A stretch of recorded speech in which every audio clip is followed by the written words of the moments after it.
Ladies and gentlemen, please take your seats. You know, there's going to be moments in history that we as the masses will always find fascinating. And if you're within the sound of my voice, that must mean you are in the seats with once more. As always, my name is Dave Voigt, and I'm the host of this podcast, where we sit down with a wide-ranging variety of industry professionals, and we pick their brain about current projects, state of the industry, how they got started, and so very much more, in a light and in a conversational fashion. And if you like how we do things around here, I'm gonna assume that you do, because you're listening right now. You can subscribe to the podcast. Basically, you find us on all your favorite podcast providers. Give us that 5-star rating and give us a subscribe. Click that button. But you can find us at Apple, Spotify, Amazon, Google, basically anywhere. And plus, we archive every single one of our episodes over at our In the Seats YouTube channel. So if you can give us a like and subscribe there as well, we would absolutely appreciate it. Also, don't hesitate to check us out on social media. You can find us on the Facebook, the Twitter, and the Instagram, as the kids call it, at In the Seats. Where else would we be? For all sorts of fun updates. And finally, and I do dare say most importantly, please pay us a visit over at In the Seats, intheseats.ca, for all the latest and greatest from the world of film, television, basically the moving image at large, because we love to write about it, and watch it and talk about it. We love it when you come by and read about it and listen about it. So please pay us a visit. On this episode, we got a fun one. It is rolling out with a limited theatrical release right now as we speak, and then expanding to various markets all across North America this coming June 3rd. The film is 18 and a half, and it's...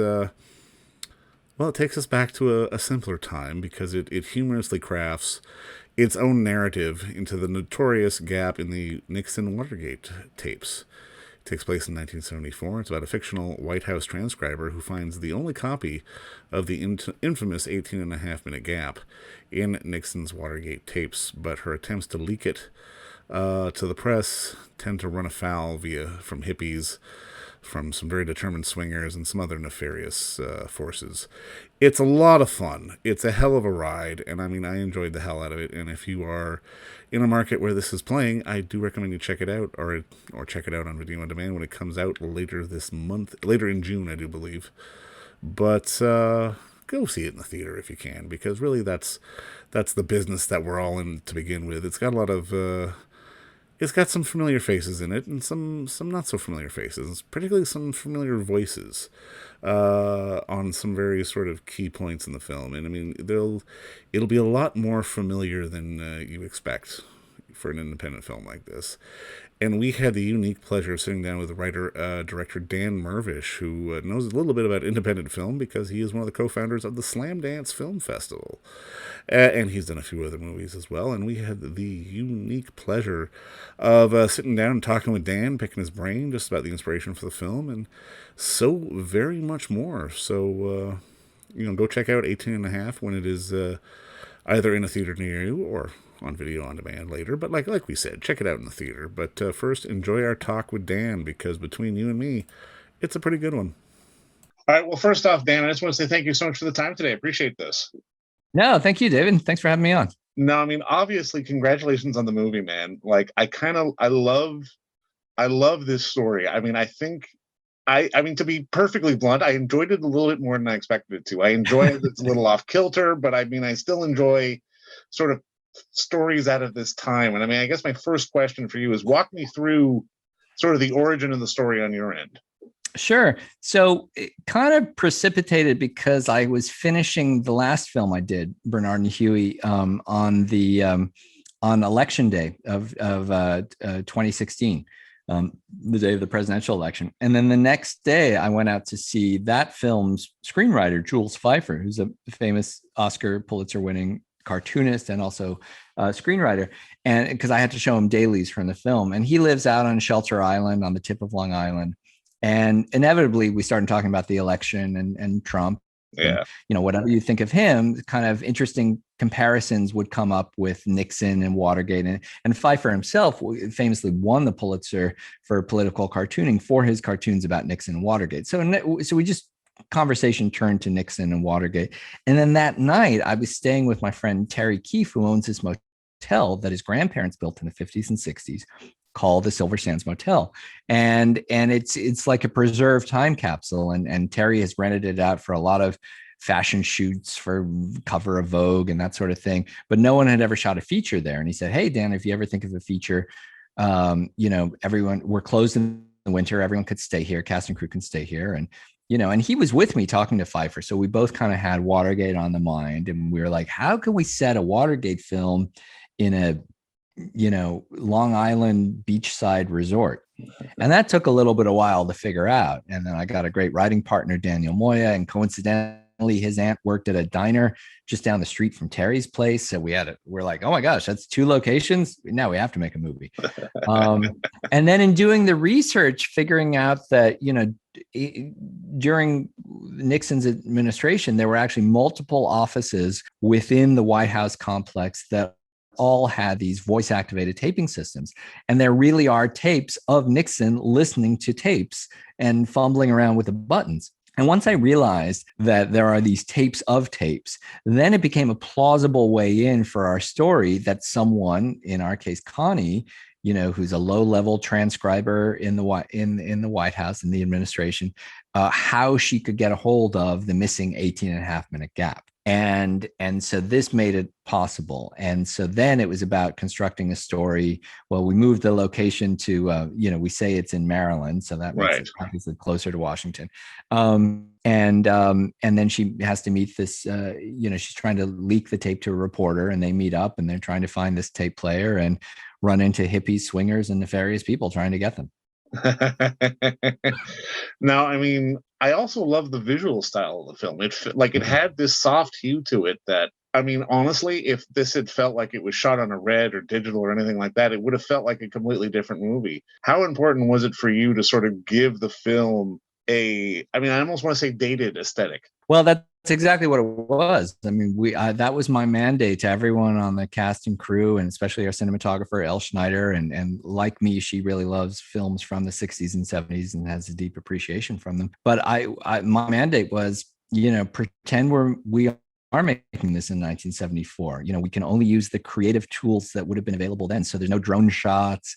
There's no Steadicam, because Steadicam came out in 1976.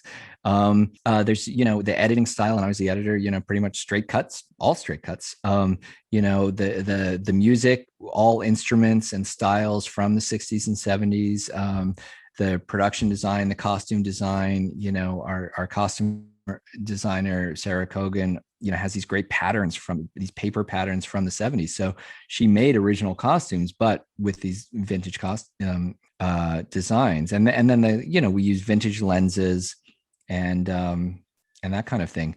And then also I was, not for nothing, I was kind of mentored by Robert Altman. So I used kind of his techniques of overlapping dialogue, and sort of the way we did our sound design was kind of like an Altman film. Each actor had their own mic on and that style. So, yeah. No, I mean, I got to ask, it feels like casting on this might have been you calling in a few favors, because I love watching and going, hey, why is Richard Kind here? Oh, hey, there's one. I was like, why is John Cryer on the tape? Walk me through that process of getting people to sort of take part in this project.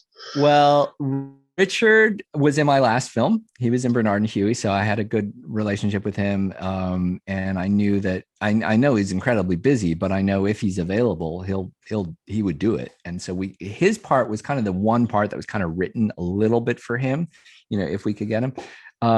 Cryer is someone that I've known for 30 years off and on, and I just reached out to him on Twitter, like, hey, John, do you have time to do something like this? And he's like, sure. And Bruce Campbell was someone that I tried to work with on other films, but just the schedule never really worked out. But it turned out he was a huge fan of Watergate. He grew as a kid. He watched the Watergate hearings, nonstop when they were on. And he and Ted Raimi, who were old friends from the Evil Dead days, they had done their own little Watergate bits for a comedy album with Ted playing Nixon and Bruce playing Haldeman. So Bruce called in Ted. He's like, hey, Teddy, let's do this thing.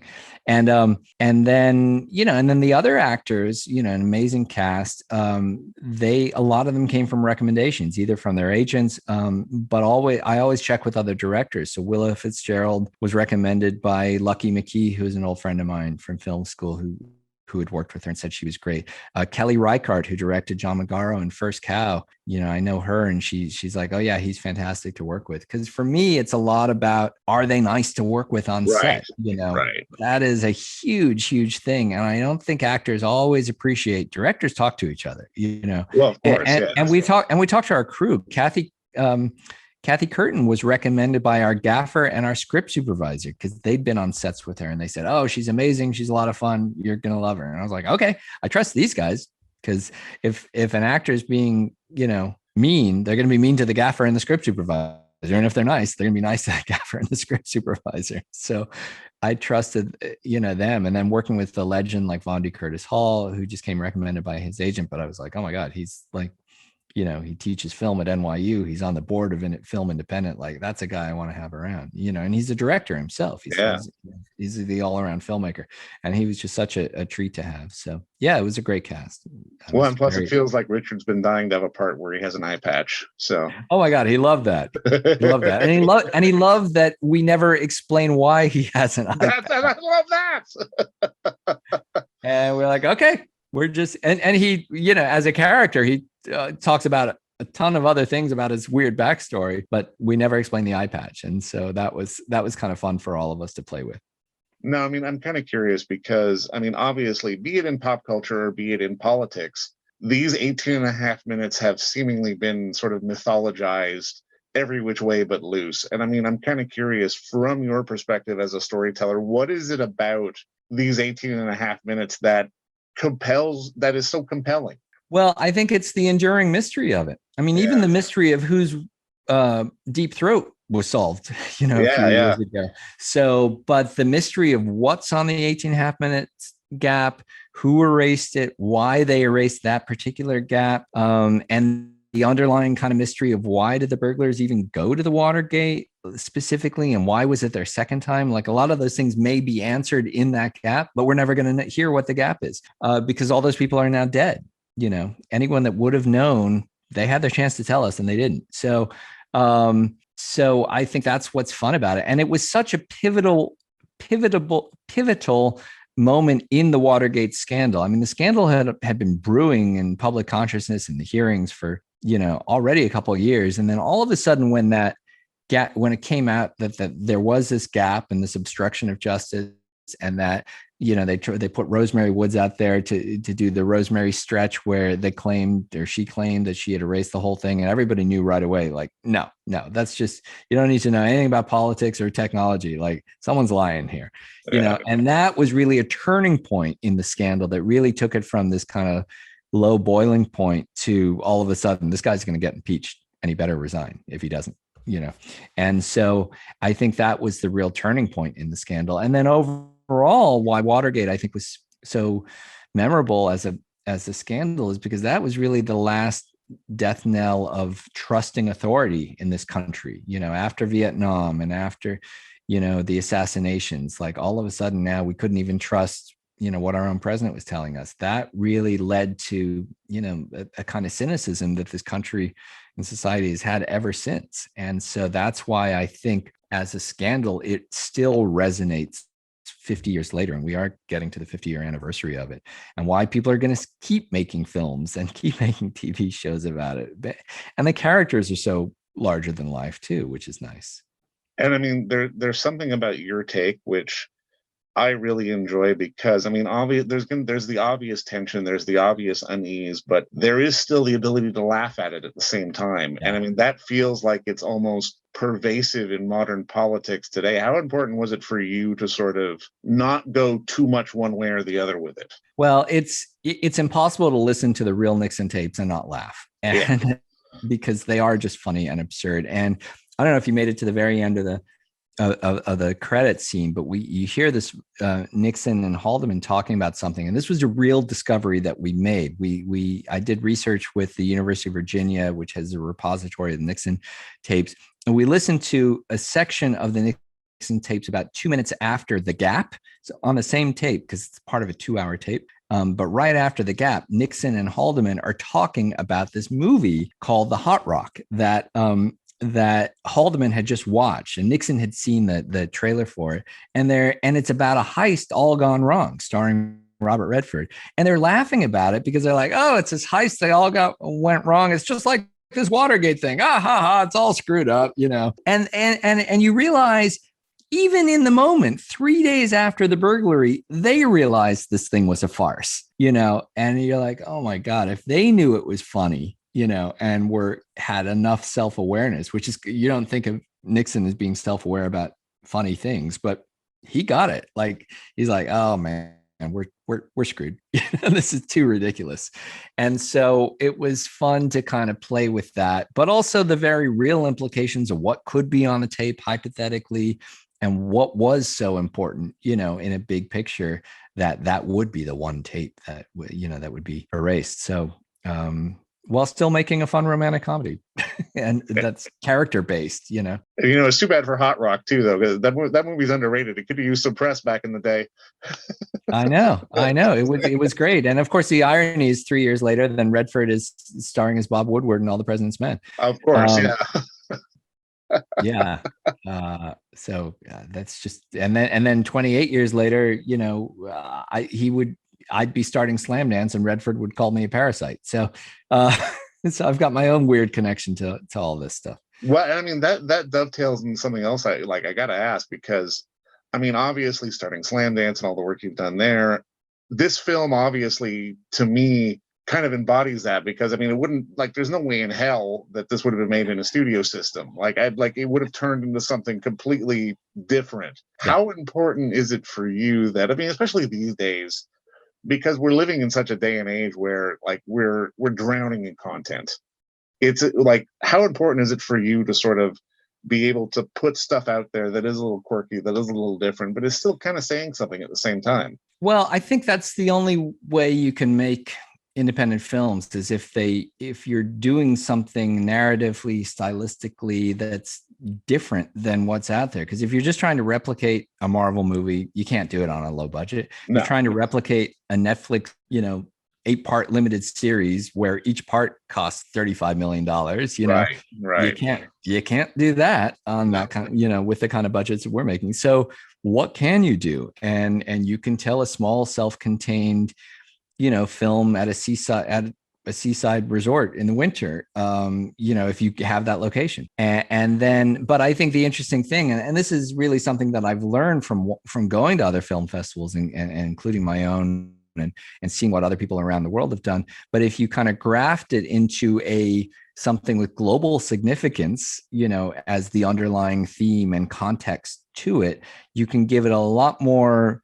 It's not just a little mumblecore movie in a motel. It's something with some resonance and some gravitas to it. Is it harder to get stuff out there these days? Because, I mean, obviously, with a film like yours, they probably can't cater a Marvel movie on your budget that you had for this movie. You know what I mean? I know. Although I can't complain about our catering. Omaha Steaks, we did product placement with them, and they gave us about $3,000 worth of steak. So, which was important because we shut down after 11 days because of the pandemic, and a third of our crew, about 6 or 7 of the kind of the Brooklyn single types, they stayed at the Silver Sands for 2 more months. So they survived on those Omaha steaks. They that literally saved their lives. Even the vegetarians, I think.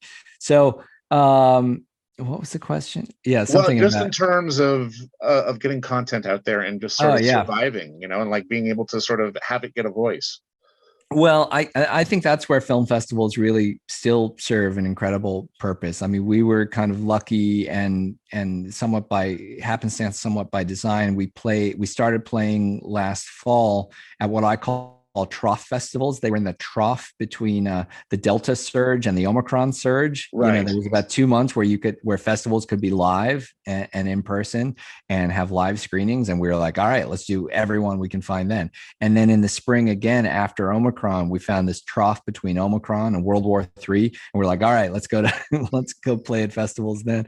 But then hopefully this summer, people are going to be back out in theaters. And so we're doing this exclusive theatrical release. It's not playing on VOD, or not yet anyway. It will eventually, but at least for the first month or so, you can only see it in theaters. And I'm going to try to make it to as many, to do the Q&As, to do, and if not me, then my writing partner Daniel, and if not him, then our composer or our cinematographer. There's going to be someone from the film, hopefully at almost every screening, and to try to bring that festival experience to the regular, theatrical experience is important to us. And so we're going to try to get it out there, because it's not a Netflix show. It's not going to, it may eventually show up on a streamer, but not yet. And so, all right, this is a unique experience and a unique time, because the 50th anniversary of Watergate is June 17th. So it's coming out at the right time.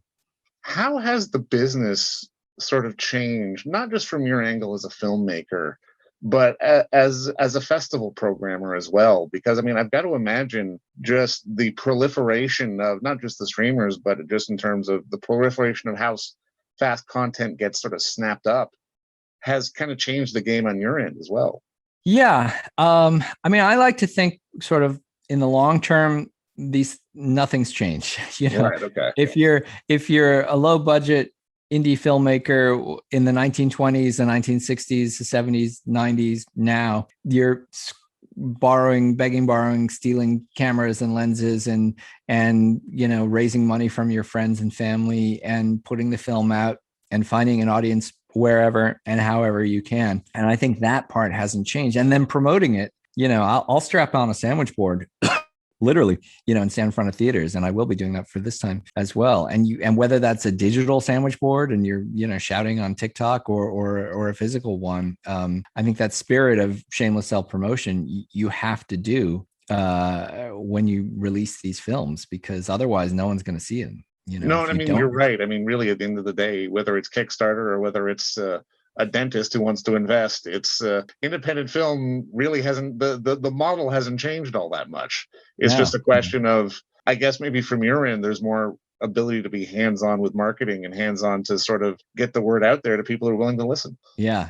No, and you have to. I kind of joke that, and I have friends that are successful making Marvel movies and Netflix shows, but, you could have a film on Netflix and there's no metrics, there's no engagement, there's no Q&As, you could have 50 million people watching it and never know it, whereas, or you could have a 4,000 screen release and you can only show up at one time or another to do the Q&A. So I'd rather take my time with a film, and especially a film that we had fun making and we're proud of, which 18.5 is, and spend 9 months on the festival circuit, spend, a few months doing theatrical, it's going to be more than a few months. We still have, we have theatrical dates scheduled into November already. And spend time working on the Blu-ray and the DVD, and spend time on the soundtrack. Soundtrack just came out this week. It's on iTunes and Spotify, and really have fun with it. And now there's talk of turning it into a play.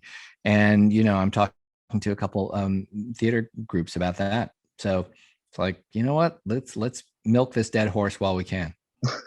But it's a live horse. You just made the point that actually is a live horse. Yeah, you're right.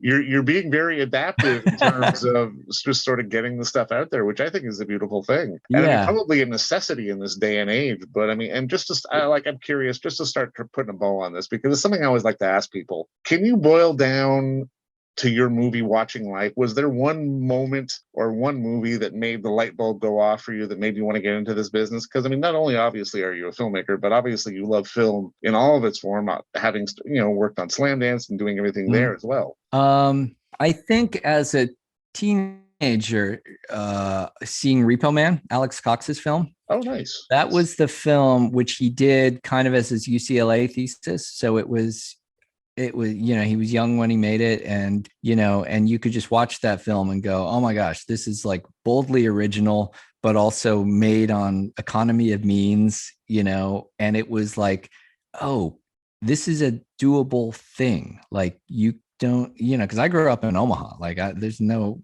This is before anyone was making films in Omaha. I hadn't even occurred to me. Then watching that film, and then honestly watching Evil Dead, which was made by Ted Raimi and Sam Raimi, and Ted, and his little brother Ted, and Bruce Campbell, and those guys are like 21, 22 when they made this thing in Detroit. I was like, these guys in Detroit can make this this crazy movie. I can make this stuff in Omaha. And so my first film, Omaha the movie, there's a sign for it, or the poster. That's what I did. I went back after, as my thesis film at USC, I went back to Omaha, and we were like, let's do our little movie, and get, put on a show, just get everyone involved with it. And so I think, but I think those couple films, really kind of stand out. Like before I even started thinking about getting into film, in college, and I went to a college that didn't really have a film program. So I did a Super 8 class, and that was it. And then wound up majoring in history and political science. But I did some summer classes at UCLA, and those were really inspiring. I learned how to use 60 millimeter there. But yeah. Fantastic, man. And you know what? Just thanks for doing the work. I mean, not just as a filmmaker with this, which I think is both entertaining, but also, is something that will spark conversation as well. But I mean, with your festival work, and I really hope this makes it up to Toronto, man, because I can't wait for more people to see it. Honest to God, man. I think it's a hell of a film. Yeah. Yeah. And I know if it's not playing theatrically there, it is, it will be on VOD in Toronto in early July. Oh, fantastic. And, but look, it played at, it's already played in it's big in British Columbia. It played at the Whistler Film Festival and in Kamloops a couple times. Oh, fantastic. Yeah. So it's big in BC. Once you've made BC, you've made it in Canada. Well, no, that for sure. Absolutely. But again, Dan, thank you so much for the time. And again, congrats on the film. Thanks, David. Really, really great talking to you. And don't forget to visit our friends over at Bay Street Video for all your DVD, Blu-ray rental, or purchasing needs this summer, as they are still open for curbside and some mailing delivery as well. Over at 1172 Bay Street, Toronto, Ontario, Canada, you can give them a call at 416-964-9088. That's 416-964-9088. Or send them an email at baystreetvideoto@gmail.com for any of your DVD and Blu-ray needs.